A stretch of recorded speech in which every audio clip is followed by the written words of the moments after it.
Depressed, frustrated, sad, confused. You want answer. Let's talk. Give me a message sa page ko sa Philippine Dating Coach and you can have one-on-one coaching with Coach Baze, your dating coach. Just please subscribe to my channel and hit the bell button. If you are looking for a perfect strategy kung paano mabalik ang ex mo, kung paano kanya ma-miss, at kung paano siya manabik para makipagbalikan sa'yo, how to make an impact, then maybe the thing is, all you need to do is just to do a certain strategy.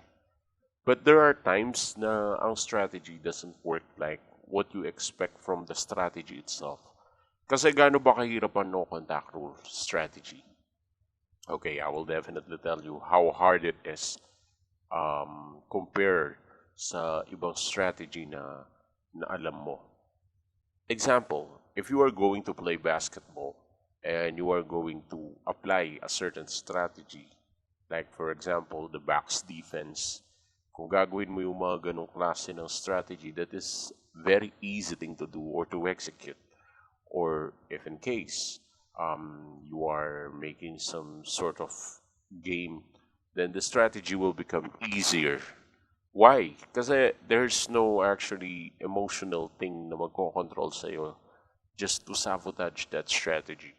Kasi kapag hindi ka nakinig sa coach mo, mapapagalitan ka. Or kapag hindi mo ginawa tong strategy nito, mas lalala yung sitwasyon. I mean, there's no emotional connection with that strategy. I mean, you can do it. If in case that there's a problem about the basketball team and may nagsabi na ito yung strategy, then you will give your bet for that strategy. You are not going to think too much about that. I-apply mo lang yung strategy na yun. Kasi wala namang emotional connection na parang kapag in-apply mo yung strategy na yun, sasama yung loob mo, mamimiss mo si ganito. Hindi naman ganun yun, di ba? Unlike the no contact rule. This strategy makes you sick, actually. It makes you sick. Once na naging tough ka or once na mas pinili mo na ang sarili mo, it makes you feel bad for yourself. It makes you feel worse. Unlike those kind of games na, example, you are going to play chess, you are going to play a different opening like Sicilian defense. It doesn't hurt your feelings. It doesn't hurt your ego. It doesn't hurt anything. Or for example, meron kayong dance na pinapractice, meron mga strategy na steps na doesn't hurt your ego at all. But when you apply no contact rule, this is more than strategy.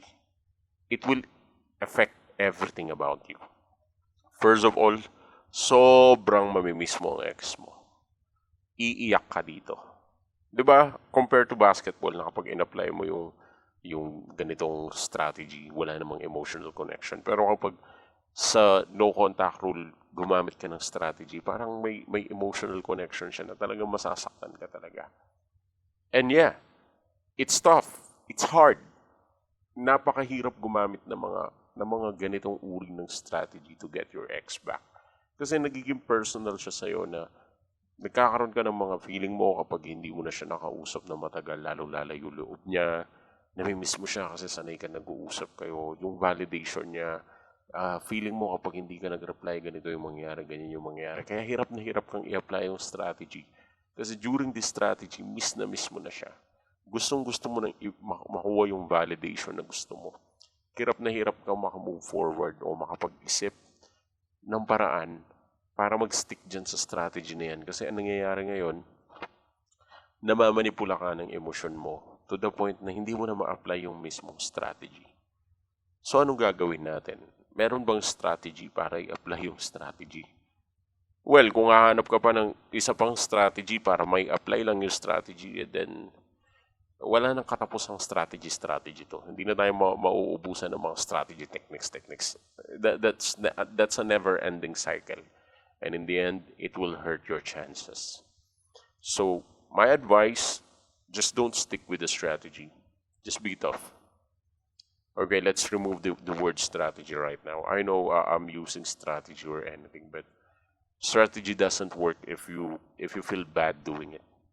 Kasi kapag in-apply mo yung no contact, yung pagiging tough, yung hindi pag-reach out sa kanya, yung pagiging Ako naman ang matigas, para ako naman ang mamiss mo, para ako naman ang habulin mo. Pero, in the end, iiyak-iyak ka pa rin. Walang mangyayari. I think ganito na lang. Huwag mo na lang siyang kausapin. Gano'n na lang. Hindi na strategy. Yun na lang. Mag-stick ka na lang doon. Wala na strategy. Huwag mo na lang kausapin. Bakit? Para mamiss ka. Ngayon, kung masyado mong pinipersonal, hindi na kasalanan ng technique yun or ng kung ano man ang sasabihin ko yan. It's your fault na. Kasi, if you will not come up sa anumang uri ng plano, and then, para mo na rin pinaplano na i-self-sabotage ang sarili mo. That is why I advise, tiisin mo na lang yung sakit. Masakit, mahirap, malungkot, malupit, at parang nakaka-devastate, nakaka-frustrate, nakaka-anxious. Sige, sabihin na natin lahat ng uri ng nakaka-depress.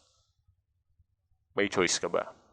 Wala. Hindi ka naman yata ganun kamahal kasi di ka na pag-iwalay O ano gagawin natin ngayon? Habol ka. So, it doesn't benefit you at all. That is why I want you to decide and to make a perfect decision for this situation. Make a decision, be tough. Huwag mong kausapin. Para mamiss ka at masabik sa'yo. Ganun lang. Huwag mong pahirapan sarili mo. Kung alam mo hindi ka na miss, okay, that's a good thing. But I know that the chances are far more better once na mas inayos mo na lang yung life mo at nag-focus ka na lang sa sarili mo. But if you still have a question for one-on-one coaching, kung may chance pa kayo ng ex mo or wala na, let's have one-on-one coaching. Give us a message sa page namin sa Philippine Dating Coach. Thanks for watching.